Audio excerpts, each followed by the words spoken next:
patient. Sorry that took a minute. So I appreciate you being patient. I'm sorry that took a minute for me to get back here. Okay. Again, I'm Officer Irvin. Yep. Zach, before I ask you any questions, I just want to read you all of this really quick, okay? Okay. After I write down the date. This room could be set up better for interrogation. How do you mean? Push the table over further, get them over in the corner further. Yeah, probably, but... Well, here's the deal, Zach. You do have a right to remain silent. Anything you say can and will be used against you in a court of law. You have a right to talk to a lawyer and have him present with you while you're being questioned. If you cannot afford to hire a lawyer, one will be appointed to represent you before any questioning if you wish. You can decide at any time to exercise these rights, not answer any questions or make any statements. You understand? Yes. Okay.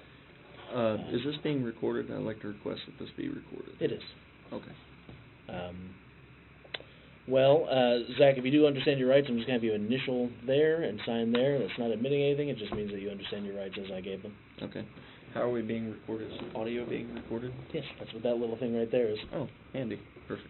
I was scared.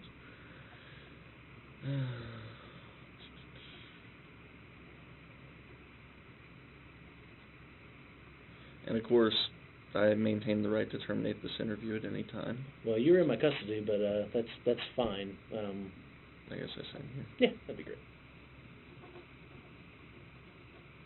Well, yeah, I mean, I'm in custody, but I mean, as far as further answering your questions. Now, first off, I wanted to specify with you, because you guys have come and got me in the middle of the night. Yeah. Transferred me 50 miles. Yep. Into you guys' jurisdiction. I know I spoke with you earlier tonight. Yes. Like, pretty much what, and now I'm being placed, you say I've been placed under arrest. Mm-hmm. What for exactly? Terrorist threats. Are you kidding me? No. We wouldn't be sitting and having this conversation unless I... Oh, my God. So... Okay. Which, is that what level of offense is that? I actually don't have that off the top of my head, and I don't. So okay. I would have to go and look it up. I don't know what the RISMO number is either, but I know that it is a state offense. Yeah, no, for sure. I'm assuming probably misdemeanor, or maybe felony, I don't know. All right, so kind of back me up for this whole evening. Well, first, before I do that, actually, I do need to get a little bit more of your information. It's Zachary Reed, correct? Roger. Okay. Before we do all that, let me ask you this. Yeah. Okay, so somebody's made an allegation, I'm assuming probably Kimmy Hedrick, her father, or in-law, or whatever, that I've made terrorist threats. First and foremost, I've made no terrorist threats. I haven't communicated any threats in any way. I'm going to ask you questions about all of this. Yes. I'm not ready for your statement yet. Okay? I understand. What is your date of birth, please? 11/21/92. Okay.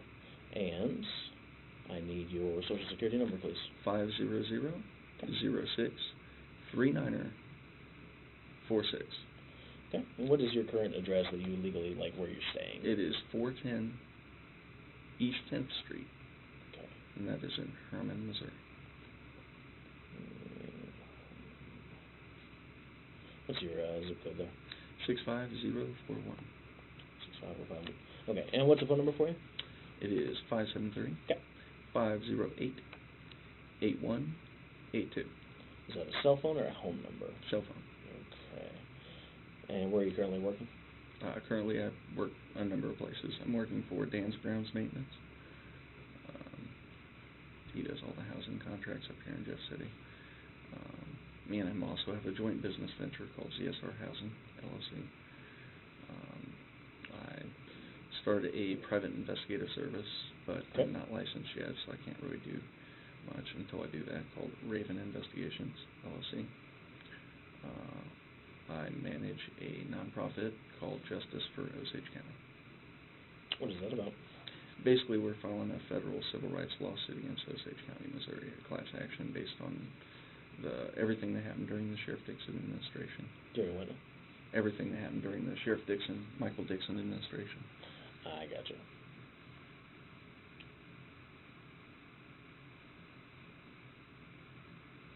Okay. So, obviously, we had our first conversation earlier tonight. I came by your door over at, was it 1610? Is it correct?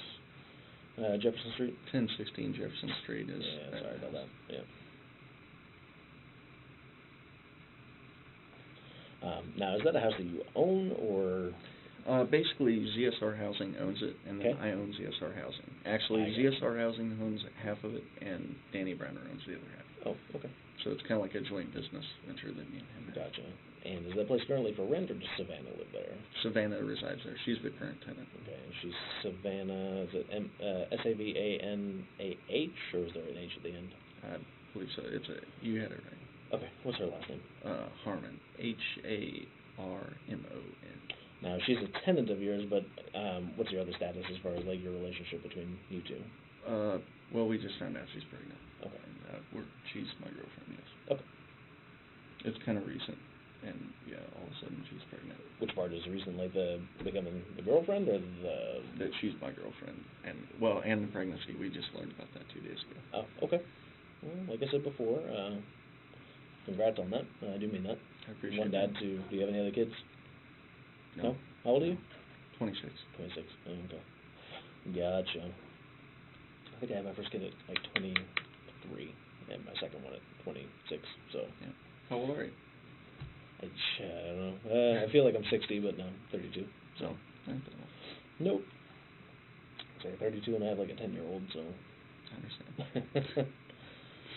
Okay, so that first time that I came by, obviously, was due to the fact that there were phone calls and kind of like a text message exchange between you and whom? Kenny Hedrick is his name. And basically, he had called me repeatedly and messaged me repeatedly earlier in the day to ask, basically, about Savannah, to make sure that, you know, she was going to go to her visitation for tomorrow for her daughter. She's working on getting custody back. So, okay. And also, she had broke the news to him last night that she was pregnant, so we discussed that briefly.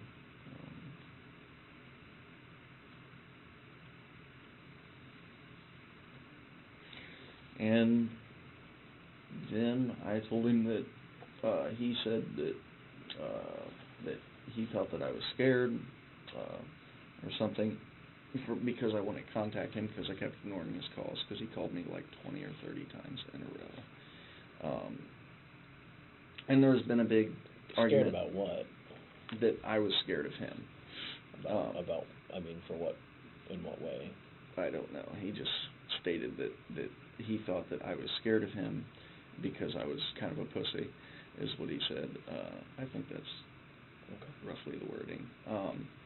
And I responded that I was not afraid of him, that I'm a 26-year-old grown man who's been through the jail and the army, and that I'm mature enough to pick and decide who I wish to communicate with, and that he is not one of those people that I wish to communicate with, which is why I blocked him on Facebook, as well as blocking him from calling from private numbers, as well as blocking his number. When was that? Earlier tonight. This has happened in the past, though, but this is the first time that I've ever really, like, he's been that crazy. You say this happened in the past? How long ago in the past? Like, a couple weeks ago. Like, he would message and call repeatedly, and I just ignored it. How did you guys get in touch with each other to begin with, a couple of weeks ago? Savannah, I think, gave him my number. To what end, or for what reason? I don't know. I guess... Well, I mean, because at that point, were you two seeing each other, or was she just a tenant of yours? She was a tenant, but it's complicated. Fair enough. She started out being a tenant, but then we became romantically inclined, and then we became more so romantically inclined. And yes, and now we're probably getting engaged, so... Okay. Since she is now pregnant. But, anyway, so that was the full extent, really. So how did that conversation go as far as, like, I mean, obviously him calling you kind of a pussy, was this via text or? Via text. Okay. I blocked him on Messenger previous. I got you. Now, text is in, like, phone to phone, is that where that was from? Yes. Okay. At what point did you guys actually, like, talk to each other on the phone? That had been earlier. Like, that had been earlier in the night. I didn't talk to him on the phone, like, other than briefly, and he basically just wanted to talk to Savannah. Savannah actually talked to him on the phone. When was that? Like, before I came and talked to you that first time? Yeah, that was like maybe 8 o'clock or something. Was there ever any kind of statement? I mean, here's the deal, man. I mean, I get being upset and I totally get being stressed too, okay? I was a Mhm. young dad myself, you know what I mean? All right, bottom line, Yeah. I haven't threatened the guy at all. I've I'm made not no there yet, terrorist brother. threats. So I need you to Okay. listen and not actually just wait until you can blurt stuff out, okay? I want to actually have a Okay. conversation with you, okay? And you said you want to be a private investigator. This is a big part of it, is actually having a conversation with an individual. Report you know what I building. mean? Okay. So Sorry. I'm just saying, man. Like I said, I get being stressed out. I get that type of stuff. The first reason that I came over the first time was because in a heated conversation, I was told that you said that you were going to come over there and kick his ass. No. Which, okay. Is there any reason that he would say that? He's trying to get me arrested Okay. because he's pissed off that his daughter is pregnant and that I'm the father and that I won't communicate with him further. I gotcha.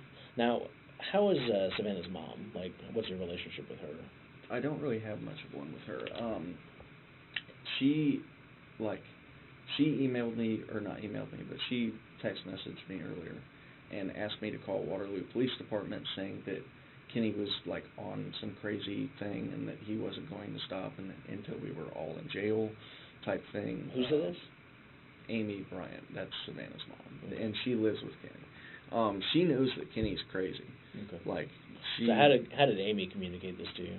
Via text, and then I never responded to her. Or no, I responded to her via Facebook, and I thanked her for, or either Facebook or text, and I thanked her for basically letting me know and giving me the heads up. I stated that at the time that I didn't have any intention of contacting law enforcement. Okay. I did. And how much time before, like, when that happened compared to when I actually knocked on your door that first time? Maybe like 30 minutes to an hour. 30 minutes to an hour. Okay. Well, because when I first knocked on the door, you said that you seemed surprised, like you didn't know why it would even be there. I didn't. Okay. I Did you have didn't. an inclination as to what this would have been about? Because obviously we don't just come up and randomly knock on doors. No, and like you came up and like knew my name right off the bat and everything, so Mhm. like it kind of, it shocked me because I didn't really know why you was there or how you knew my name. Oh, But then I okay. remembered I got the sign on the door, so. Yeah.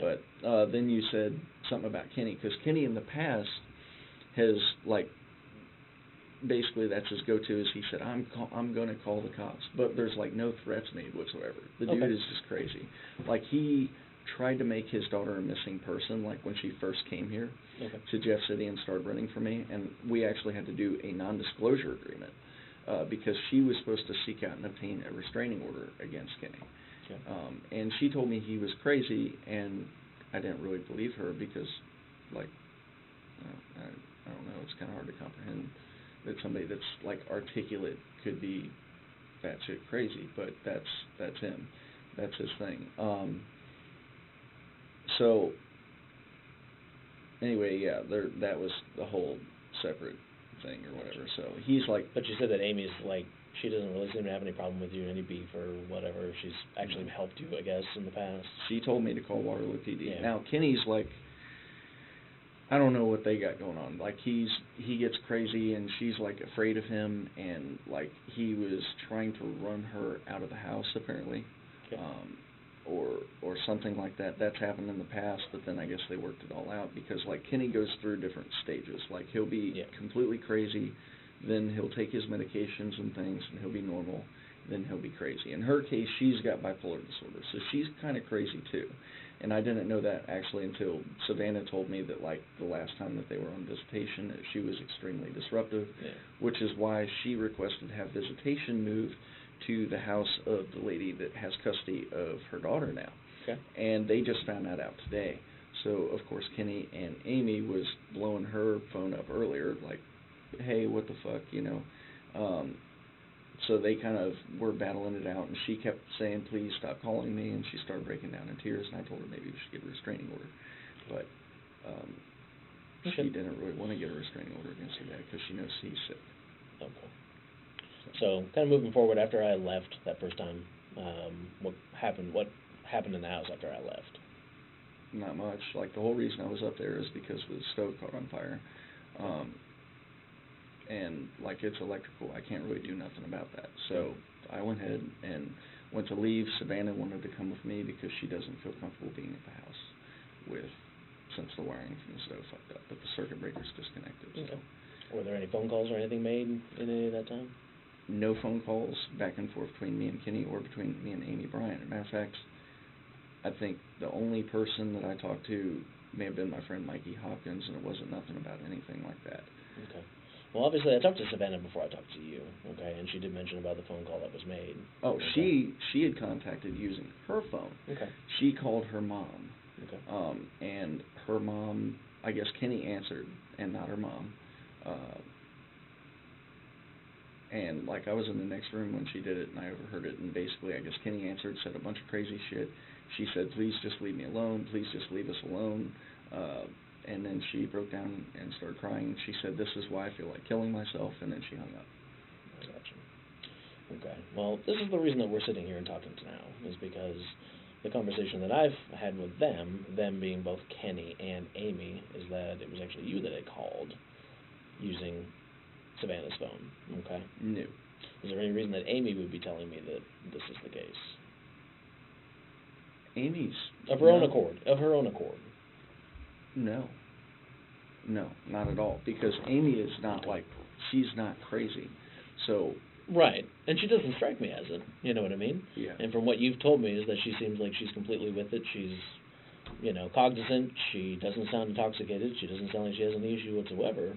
But the conversation that she heard over the speakerphone between you and Kenny then, so. Unless Kenny, yeah, there was no. He can't really throw his voice. You two don't sound the same. He sounds way older than No, his age I know. tells me. The only thing I can think of is unless Kenny has threatened her and got her to say something to try to get me in trouble. But like, I'm not bullshitting. So I had why no contact why with would them. Kenny? What would be the benefit to him for that? Why? To get her to Mhm. to say some crazy shit to get me in trouble. Kenny's mad that his daughter's pregnant and I'm the father. Okay. And that's what you're sticking with? Yeah. Because here's the deal. Amy, completely off to her own, when I had a conversation with her, away from Kenny. on the phone, Mhm. and Yeah. you thought, and she's in Illinois, and you thought she's away from Kenny. Okay. Fair enough. Got it. Yeah. So the conversation that we had was that you and Kenny did get into a heated argument, and you were upset that law enforcement had been sent to the house.